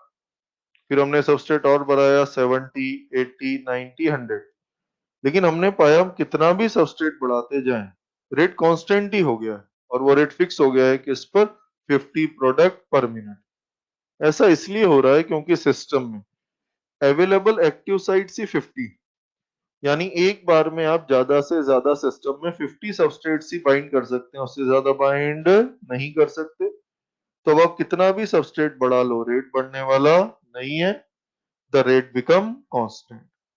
तो सिंपली हम ये कहना चाहते हैं कि किसी भी एंजाइमेटिक एक्टिविटी में सबस्ट्रेट कंसंट्रेशन बढ़ाने पर एंजाइमेटिक एक्टिविटी इंक्रीज होती है, but up to a limit. फिर एक ऐसा पॉइंट आता है जहां पर जाकर एंजाइम सैचुरेट हो जाते हैं, यानी सारी अवेलेबल एक्टिव साइट्स भर जाती है। उस सैचुरेशन के बाद कितना भी सबस्ट्रेट ऐड करो रेट इंक्रीज नहीं होता है, रेट क्या हो जाता है, कांस्टेंट। अब इसी बात को यहाँ पर एक ग्राफ के फॉर्म में हम दिखा रहे हैं। अभी हमने ग्राफ बनाया था एंजाइमेटिक एक्टिविटी की रेट और इधर पीएच और टेम्परेचर के बीच में। अब एंजाइमेटिक एक्टिविटी की रेट लेंगे और दूसरी तरफ लेंगे सबस्ट्रेट कंसंट्रेशन। एंजाइमेटिक एक्टिविटी की रेट या यूं कहें यहाँ पर हम उसकी वेलोसिटी ले रहे हैं, बेसिकली v से उसे शो करेंगे, और इधर ले रहे हैं आपके क्या, सबस्ट्रेट कंसंट्रेशन एक्स एक्सिस पर, ये सबस्ट्रेट कंसंट्रेशन। अब जैसा कि ग्राफ हमसे कह रहा है, क्या सबस्ट्रेट बढ़ाने पर रेट ऑफ एंजाइमेटिक एक्टिविटी बढ़ेगा और फिर क्या हो जाएगा, कांस्टेंट। उसी के अकॉर्डिंग यहाँ पर ग्राफ बनाते हैं, रेट बढ़ता जा रहा है बढ़ता जा रहा है और फिर रेट बिकम कांस्टेंट। और जिस मैक्सिमम लेवल तक ये रेट पहुंच पाएगा, यानी जहां जाकर एंजाइम्स का क्या हो जाएगा, आपके सैचुरेशन, एंजाइम सैचुरेट हो जाएंगे यानी सारे एंजाइम भर जाएंगे और जगह नहीं बचेगी, वो पॉइंट कहलाएगा मैक्सिमम वेलोसिटी या उसे वी मैक्स कहा जाएगा। तो सबसे पहले तो क्वेश्चन में ग्राफ पहचानना है। पीएच और टेम्परेचर के साथ रिलेशन है first increase then decrease, substrate के साथ रिलेशन है first increase then become constant. अब ये जो सबस्ट्रेट का ग्राफ है, यहीं पर एक टर्म हमें सीखना है, वो टर्म है माइकेलिस मेंटेन कांस्टेंट, या फिर उसे केएम कांस्टेंट भी कहा जाता है। देखिए ये माइकेलिस मेंटेन कांस्टेंट क्या है।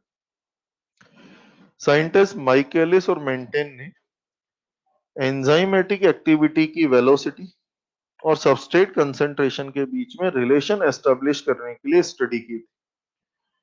अपनी स्टडीज के दौरान उन्हें एक प्रैक्टिकल ऑब्जर्वेशन मिला अपने फॉर्मूलाज को पुट करने के बाद, अलग अलग फॉर्मूलाज उन्होंने पुट किए अपने स्टडीज में। तो एक कंक्लूजन उन्हें मिला प्रैक्टिकल एस्पेक्ट्स में कि उन्होंने पाया कि जिस पॉइंट पर v max by 2 आता है, मतलब मैक्सिमम वेलोसिटी का हाफ आता है रिएक्शन में, यानी जब सभी अवेलेबल एक्टिव साइट्स में से आधी एक्टिव साइट्स भर चुकी होती, Vmax यानी सारी एक्टिव साइट्स भर गई वो Vmax है, आधी भरी तो Vmax बाय 2। तो जब आधी एक्टिव साइट्स भर जाती हैं यानी Vmax बाय 2 अचीव हो जाता है, तो उस पॉइंट पर एंजाइमेटिक एक्टिविटी की वेलोसिटी और सबस्ट्रेट कंसंट्रेशन के बीच का रिलेशन जो होता है वो सबसे क्लियर होता है, यानी उसे बहुत क्लियरली स्टडी किया जा सकता है। तो सबसे पहले तो दिमाग में ये बात डाल लेनी है कि जब भी माइकलिस मेंटेन या केएम की आप बात करेंगे तो आप इसकी कैलकुलेशन या इसको रिलेट वी मैक्स से नहीं करेंगे, हमेशा इसको रिलेट करना है कहां से, वी मैक्स बाय 2 से, क्योंकि वहीं से इसकी प्रॉपर स्टडी की गई है। तो पहले वी मैक्स बाय 2 देख लेते हैं कि वी मैक्स है, इसका आधा यहाँ कहीं मान लेते हैं आपके वी मैक्स बाय 2। अब हमें ये पता लगाना है कि ये ग्राफ जिस भी एंजाइम का है, अगर उसे हमें वी मैक्स बाय 2 तक पहुंचाना है यानी उसकी हाफ एक्टिव साइट्स भरनी है, तो कितने सबस्ट्रेट कंसंट्रेशन की जरूरत पड़ेगी ये पता लगाते हैं। तो यहां से एक परपेंडिकुलर इधर डालते हैं ग्राफ तक, सबस्ट्रेट कंसंट्रेशन कहां ले रखा है, एक्स एक्सिस पर, तो परपेंडिकुलर एक्स एक्सिस पर ले लीजिए। यानी ये ग्राफ जिस भी एंजाइम का है, उस एंजाइम के लिए अगर आप वी मैक्स बाय 2 अचीव करना चाहते हैं, आधी एक्टिव साइट्स भरना चाहते हैं, तो उसके लिए इतने सबस्ट्रेट कंसंट्रेशन की जरूरत पड़ती है। इस सबस्ट्रेट कंसंट्रेशन को ही एंजाइम का केएम वैल्यू कहा जाता है। तो केएम और कुछ नहीं है, केएम सबस्ट्रेट का वो कंसंट्रेशन है जो किसी भी एंजाइम को चाहिए वी मैक्स बाय 2 अचीव करने के लिए। इसका नाम केएम कांस्टेंट है बट वैल्यू कांस्टेंट नहीं है, अलग अलग एंजाइम्स के लिए ये वैल्यू अलग अलग आएगी और किसी एक एंजाइम के लिए भी पीएच और टेम्परेचर बदलने पर ये वैल्यू बदल सकती है। ये तो केएम का मीनिंग हमने समझा कि केएम क्या है, इसका सिग्निफिकेंस क्या है, हम इसे क्यों पढ़ रहे हैं वो जानते हैं। ये जो केएम वैल्यू होती है, इसकी हेल्प से एंजाइम्स की कैटालिटिक पावर या उनकी एफिशिएंसी को कंपेयर किया जाता है। समझते हैं, यहाँ पर माना हम सेम एक्टिविटी परफॉर्म कर रहे हैं किसी सेल के अंदर, सेम एक्टिविटी परफॉर्म कर रहे हैं ए और बी, तो इनको कंपेयर हम आसानी से कर पाएंगे, इसलिए सेम एक्टिविटी ले रहे हैं। अब माना जो एंजाइम ए है, उस एंजाइम ए में टोटल 40 एक्टिव साइट्स हैं, एंजाइम बी में भी 40 एक्टिव साइट्स हैं मानो। अब वी मैक्स बाय 2 अचीव करने के लिए इनकी 20 एक्टिव साइट्स को हमें फिल करना होगा, आधी आधी एक्टिव साइट्स फिल करनी होगी। अब एंजाइम ए से पूछा कि हमें आपकी हाफ एक्टिव साइट्स यानी 20 एक्टिव साइट्स फिल करनी है और आपकी हेल्प से हमें वी मैक्स बाय 2 तक पहुंचना है, बताइए आपको कितने सबस्ट्रेट चाहिए। तो सपोज एंजाइम ए ने कहा कि मुझे इस काम के लिए 40 सबस्ट्रेट्स चाहिए, तो उससे कहा भाई 20 सबस्ट्रेट्स ही तो जोड़ने हैं एक्टिव साइट्स पर, फिर उसके लिए 40 की डिमांड क्यों की जा रही। तो एंजाइम ए ने कहा कि आप मेरे साथ जिस सबस्ट्रेट को जोड़ना चाहते हैं आप, मेरी उस सबस्ट्रेट के साथ एफिनिटी कम, यानी मैं इसके साथ केमिकल इंटरेक्शन कम कर पाता हूँ, इसलिए इस सबस्ट्रेट की मेरे साथ जुड़ने की प्रोबेबिलिटी 50% ही है, 50% चांस है, जुड़ भी सकता है नहीं भी जुड़ सकता है। इसलिए अगर आप मेरे साथ 20 सबस्ट्रेट जोड़ना चाहते हैं तो प्रोबेबिलिटी के हिसाब से मुझे 40 सबस्ट्रेट दीजिए, तो शायद उसमें से कोई 20 सबस्ट्रेट जुड़ जाए। यानी इस एंजाइम ने अपना केएम वैल्यू बताया है 40, यानी आधा काम करने के लिए इसे इतने सबस्ट्रेट चाहिए। अब यही बात हमने एंजाइम बी से पूछी कि भाई जो काम ए करके दे सकता है वो आप भी कर सकते हैं, तो बताइए आपके थ्रू हम वी मैक्स बाय 2 अचीव करना चाहते हैं यानी आपकी हाफ एक्टिव साइट्स भरना चाहते हैं, आपको कितने सबस्ट्रेट चाहिए। तो इसने कहा भाई मुझे तो आप 20 सबस्ट्रेट दे दीजिए, मेरा काम चल जाएगा। यानी इसने अपना केएम वैल्यू 20 बताया। अब इससे पूछा भाई इसी काम के लिए ए तो 40 मांग रहा है और आप 20 में ही काम कर रहे हैं। तो बी ने कहा कि आप जो सबस्ट्रेट मेरे साथ जोड़ना चाहते हैं, मेरी इसके साथ एफिनिटी बहुत है, मैं इसके साथ बहुत इजीली और अच्छे से केमिकल इंटरेक्शन करता हूँ और मेरे साथ इसके जुड़ने की प्रोबेबिलिटी ऑलमोस्ट 100%, यानी जुड़ ही जाए, इसलिए 20 सबस्ट्रेट दे देंगे तो मेरा काम चल जाए। किसी भी सेल के नजरिए से वो एंजाइम्स बेटर माने जाते हैं जिनका केएम वैल्यू कम होता है, क्योंकि किसी एंजाइम का केएम वैल्यू कम होने का मतलब है कि अगर सेल में सबस्ट्रेट का कंसंट्रेशन कम भी हो तो भी ये एंजाइम सबस्ट्रेट के साथ जुड़कर बना लेगा एंजाइम सबस्ट्रेट कॉम्प्लेक्स और प्रोसेस को आगे बढ़ा देगा। तो for better catalytic activity of an enzyme the KM value of the enzyme should be low, यानी जितना केएम कम होगा उतना बेटर एंजाइम माना जाएगा। तो केएम वैल्यू की हेल्प से एंजाइम्स की कैटालिटिक पावर या एफिशिएंसी को कंपेयर किया जा सकता है। हम पढ़ रहे हैं एंजाइम्स को अफेक्ट करने वाले फैक्टर्स को, उसमें 3 फैक्टर्स की बात अभी तक हमने की है, pH, temperature and substrate concentration. अब फोर्थ फैक्टर की हम बात कर रहे हैं, इनहिबिटर। देखिए कई बार क्या होता है, किसी भी सेल के अंदर जो भी एंजाइम्स होते हैं वो एंजाइम्स हाइपर एक्टिव हो जाते हैं, यानी जरूरत से ज्यादा एक्टिविटी करके जरूरत से ज्यादा प्रोडक्ट बनाने लगते हैं। अब जब कभी ऐसा होता है कि सेल हाइपर एक्टिव हो गई है और जरूरत से ज्यादा प्रोडक्ट बनाने लगी है, तो ऐसी कंडीशन में सेल कुछ ऐसे कंपाउंड्स का फॉर्मेशन करती है जो एंजाइम्स के साथ जुड़कर उनकी एक्टिविटी को स्लो या स्टॉप कर देते हैं, ताकि प्रोसेस को कंट्रोल किया जा सके टेम्परेरली, परमानेंटली नहीं, टेम्परेरली, थोड़ी देर बाद प्रोसेस रीस्टार्ट हो सकता है। तो कोई भी ऐसा सब्सटेंस जो एंजाइम के साथ जुड़े और उसकी एक्टिविटी को स्लो या स्टॉप कर दे, उस कंपाउंड को इनहिबिटर कहा जाता है और इस कंट्रोलिंग प्रोसेस को इनहिबिशन कहा जाता है। अब एंजाइम्स का ये जो इनहिबिशन है, जो उन्हें कंट्रोल करने के लिए किया जा रहा है, ये इनहिबिशन दो टाइप का है। एक होता है कॉम्पिटेटिव इनहिबिशन और एक है नॉन कॉम्पिटेटिव इनहिबिशन। पहले हम कॉम्पिटेटिव इनहिबिशन देख रहे हैं, डायग्राम की हेल्प से इसे समझ रहे हैं। सपोज यहाँ पर हमारे पास एक एंजाइम है, ये उस एंजाइम की एक्टिव साइट है। इस एक्टिव साइट में हमने इसका जो भी को फैक्टर चाहिए था वो जोड़कर इसे तैयार कर दिया है, किसके लिए, सबस्ट्रेट के लिए, हम ये मान रहे हैं अभी, ठीक है। और यहाँ पर इसका ये सबस्ट्रेट, तो सबस्ट्रेट अब जुड़ने के लिए तैयार है, ये सिचुएशन। अब क्या होता है, कई बार जहां पर एंजाइम और उसका सबस्ट्रेट होता है वहीं पर सेल कुछ ऐसे कंपाउंड्स का फॉर्मेशन करती है जो सबस्ट्रेट तो नहीं होते, बट उनका स्ट्रक्चर काफी कुछ सबस्ट्रेट से मैच करता है। इन कंपाउंड्स को सबस्ट्रेट एनालॉग्स कहा जाता है। इन सबस्ट्रेट्स एनालॉग्स में भी ये कैपेसिटी होती है कि ये भी जाकर एक्टिव साइट में फिट हो सकते हैं। बट एक मेन डिफरेंस ये होता है कि अगर सबस्ट्रेट एक्टिव साइट में जुड़ता है तो एंजाइम उस सबस्ट्रेट को केमिकली चेंज करता है और प्रोडक्ट में कन्वर्ट कर देता है। बट अगर सबस्ट्रेट एनालॉग जाकर जुड़ता है तो फिर एंजाइम सबस्ट्रेट एनालॉग में कोई केमिकल चेंज नहीं करता, उसे किसी प्रोडक्ट में कन्वर्ट नहीं करता, ये मेन डिफरेंस। बट वो जुड़ तो जाता है एक्टिव साइट पर। अब एक्टिव साइट पर जुड़ने के लिए इन दोनों के बीच में कंपटीशन होता है।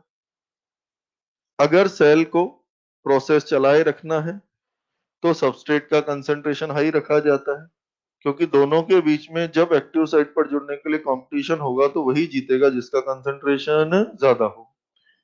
तो अगर नॉर्मल एक्टिविटी चलाए रखनी है सेल को तो सबस्ट्रेट का कंसंट्रेशन हाई रखा जाता है, सबस्ट्रेट जाकर जुड़ता है, नॉर्मल एक्टिविटी होती है, प्रोडक्ट बनता रहता है।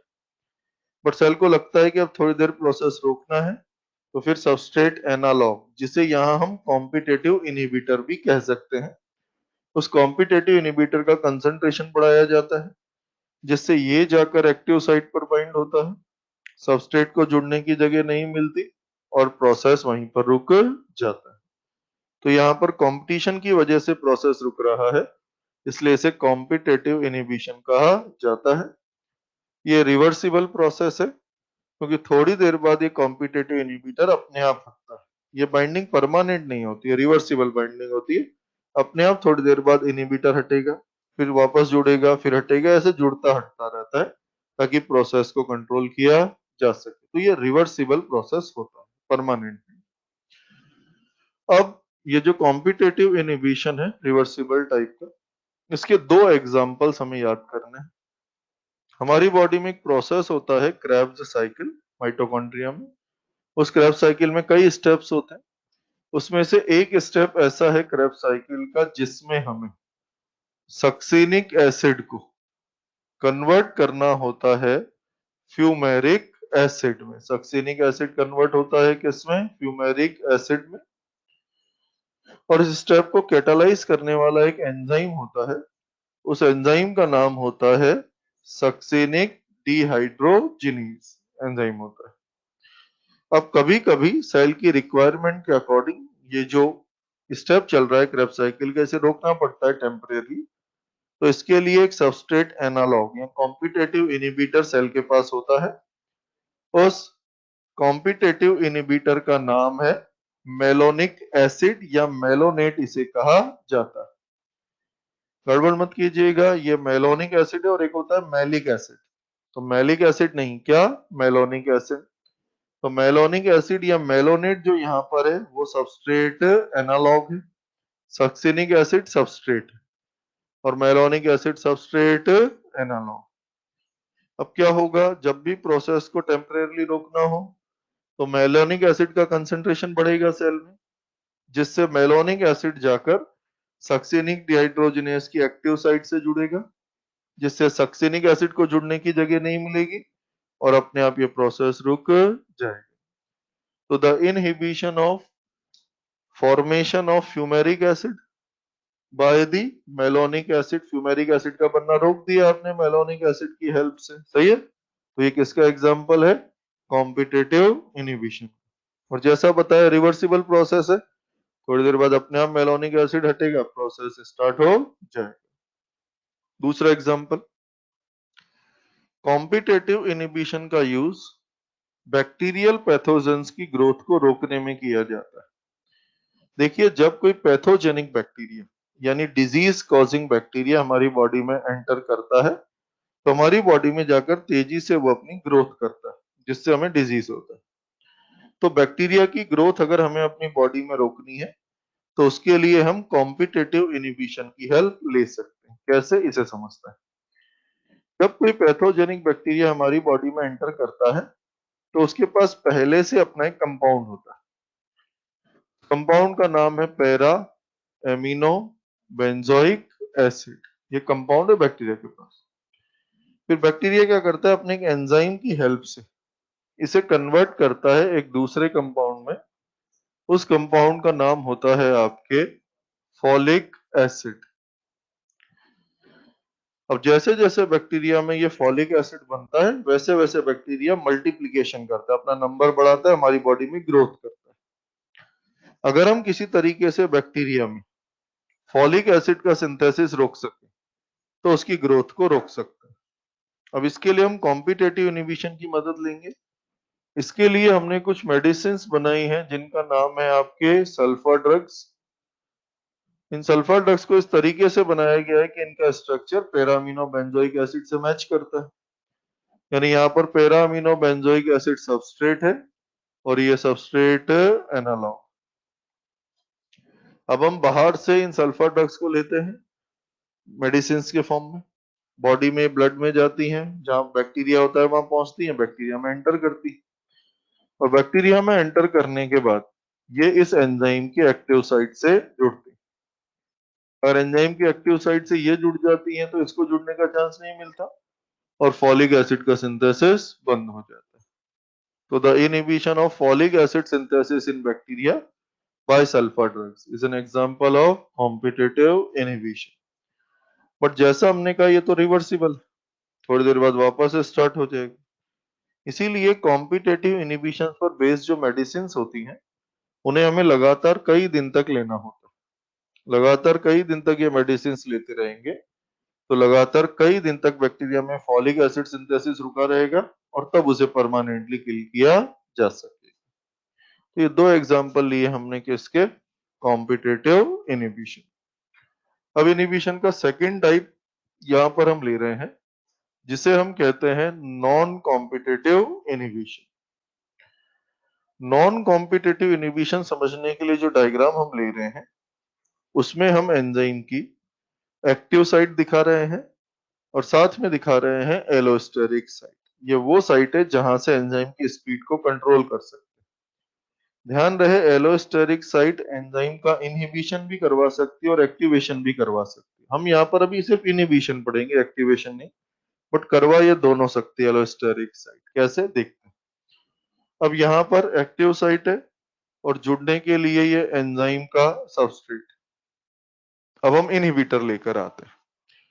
देखिए कई बार तो ऐसा होता है कि जो इनहिबिटर होता है उसका स्ट्रक्चर सबस्ट्रेट से काफी मैच करता है। तो यहाँ पर ये इनहिबिटर एक्टिव साइट पर जुड़ने के लिए कंपटीशन करता है और कॉम्पिटिटिव इनहिबिटर कहलाता है। बट कई बार जो इनहिबिटर होता है उसका स्ट्रक्चर सबस्ट्रेट से बिल्कुल मैच नहीं करता है, इसलिए ये इनहिबिटर एक्टिव साइट पर बाइंड होने के लिए सबस्ट्रेट के साथ कोई कंपटीशन नहीं करता। अब चूंकि कंपटीशन ही नहीं कर रहा है ये, इसलिए इसे नॉन कॉम्पिटिटिव इनहिबिटर कहा जाता है। अब ये जो नॉन कॉम्पिटिटिव इनहिबिटर है ये तय है कि ये एक्टिव साइट पर तो नहीं जुड़ेगा, तो फिर कहां जाकर जुड़ेगा ये, एलोस्टेरिक साइट पर। तो ये जाकर जुड़ता है एलोस्टेरिक साइट पर। अब इनहिबिटर किसी भी एंजाइम में किसी भी साइट पर जुड़े पूरा एंजाइम खराब होता है, क्योंकि थोड़ी देर पहले बताया एंजाइम और कुछ नहीं है, फोल्डेड प्रोटीन चेन है। माना इधर की तरफ इसकी ये एक्टिव साइट है, यहाँ इसकी एलोस्टेरिक साइट है। अब कोई भी कंपाउंड इस एलोस्टेरिक साइट पर जुड़ा और उसने यहां से चेन में टेंशन क्रिएट की, ऐसे खींचना शुरू किया, तो पूरी चेन ही डिस्टर्ब होगी। अगर पूरी चेन डिस्टर्ब होगी तो जो एक्टिव साइट नाम का क्रेवाइस या पॉकेट है वो भी डिस्टर्ब होगा। तो जब इनहिबिटर जुड़ता है तो ये क्रेवाइसेस या पॉकेट्स यानी एक्टिव साइट डिस्टर्ब हो जाती है, जिसकी वजह से सबस्ट्रेट इसमें अच्छे से फिट नहीं हो पाता है और प्रोसेस का क्या हो जाता है, इनहिबिशन। अब यहाँ पर इनहिबिटर ने एक्टिव साइट पर जुड़ने के लिए सबस्ट्रेट के साथ कोई कंपटीशन नहीं किया, इसलिए ये नॉन कॉम्पिटिटिव इनहिबिशन कहलाता है। कॉम्पिटिटिव इनहिबिशन की तरह mostly, not always, competitive inhibition की तरह मोस्टली ये नॉन कॉम्पिटिटिव इनहिबिशन भी रिवर्सिबल होता है। यानी ये जो इनहिबिटर यहाँ जुड़ता है ये टेम्परेरली जुड़ता है, थोड़ी देर बाद अपने आप रिएक्शन करके इसे हटा दिया जाता है। तो most of the non competitive inhibitions are also reversible. Rarely ये इरिवर्सिबल हो सकते हैं, रेयरली। और जब ये इरिवर्सिबल होते हैं तो कई बार बहुत लीथल होते हैं, डेथ भी कॉज कर सकते हैं। जैसे ऐसा होता है बेसिकली जब बॉडी में कोई पॉइजन एंटर करता है तो उसकी वजह से, जैसे साइनाइड पॉइजन। साइनाइड पॉइजन जब बॉडी में एंटर करता है तो आगे जाकर पढ़ेंगे आप, रेस्पिरेशन चलाने के लिए एक इंपॉर्टेंट एंजाइम बॉडी में होता है। उस एंजाइम का नाम होता है आपके साइटोक्रोम ऑक्सीडेज। इससे पूरा रेस्पिरेशन चलता है। कहाँ काम आता है ये, माइटोकॉन्ड्रिया में पढ़ोगे ईटीएस।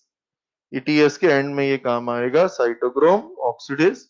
ये पूरे रेस्पिरेशन को चलाएगा, डिटेल बाद में आएगी इसकी।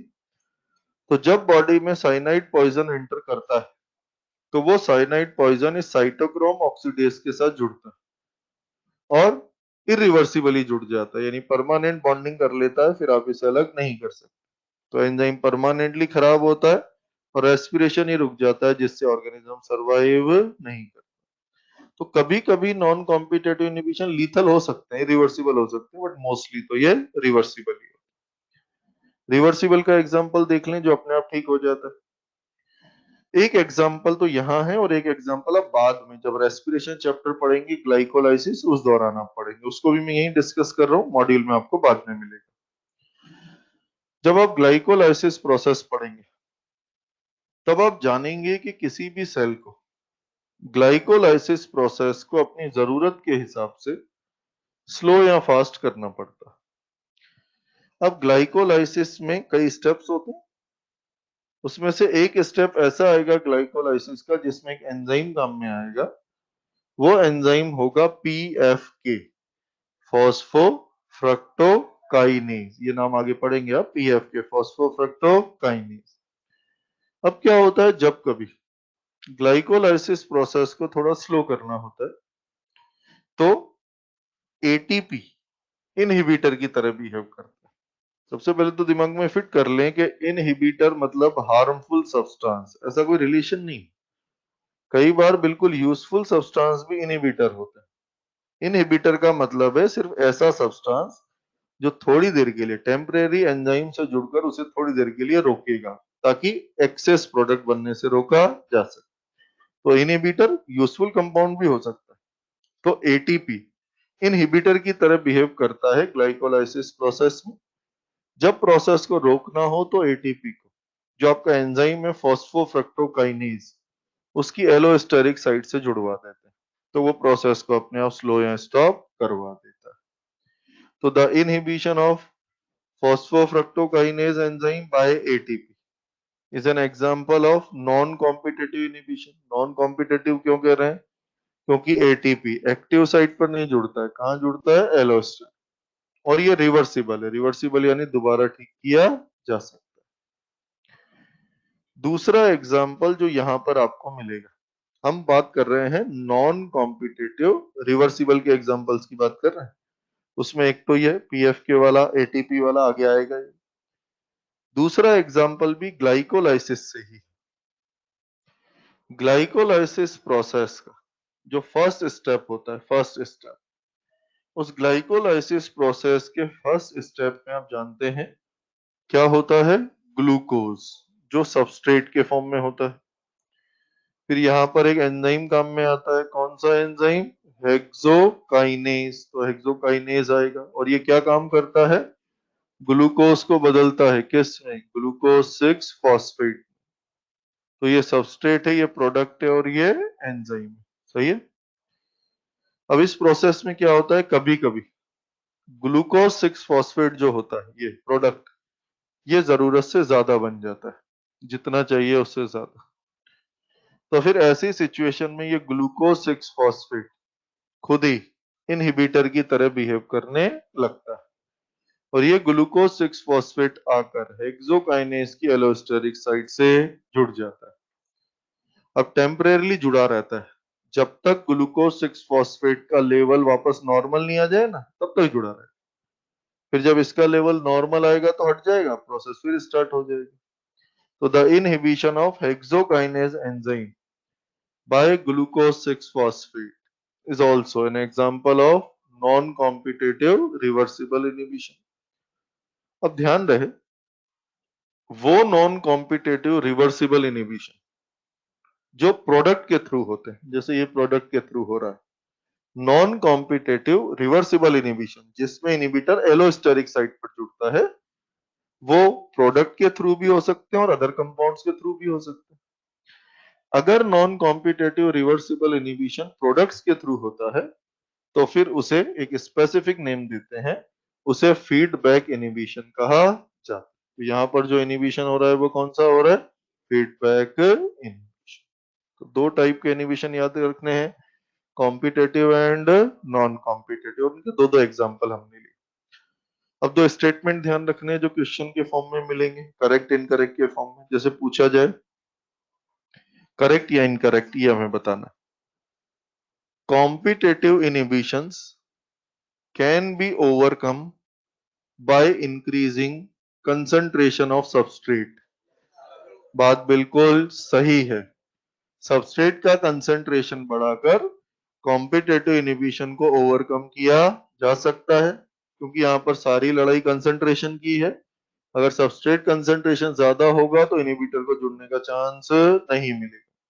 तो by increasing the substrate concentration overcome किया जा सकता है कॉम्पिटिटिव इनहिबिशन।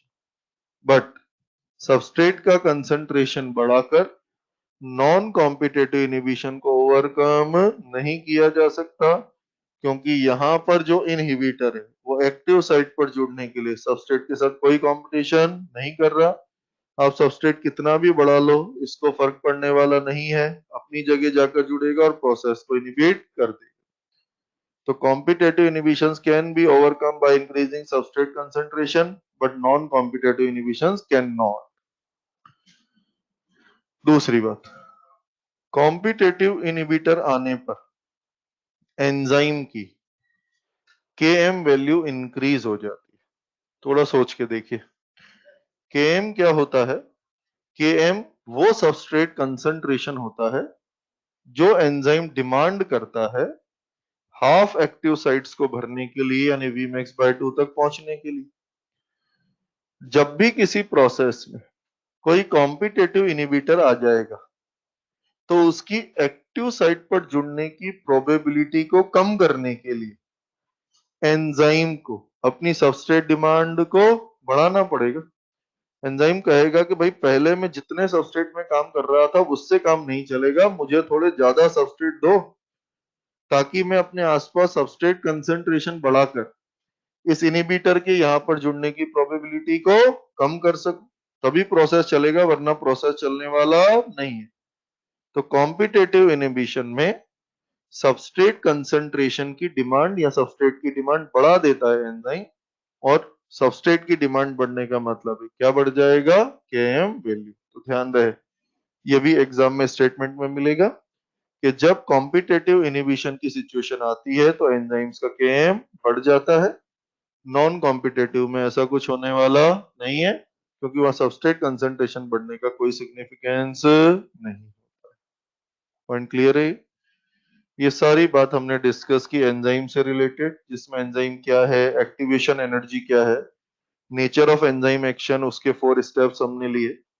को फैक्टर्स की हमने बात की जिसमें 3 थे, को एंजाइम, मेटल आयन और प्रोस्थेटिक ग्रुप। सही है। इसके अलावा एंजाइम के क्लासिफिकेशन में 6 क्लासेस आपको ध्यान रखनी है, उनका फंक्शन, और एंजाइम के 4 फैक्टर्स हमने पढ़े, pH, temperature, substrate concentration and inhibition. Inhibition 2 type का, ध्यान रखिए, competitive and non competitive. Clear है?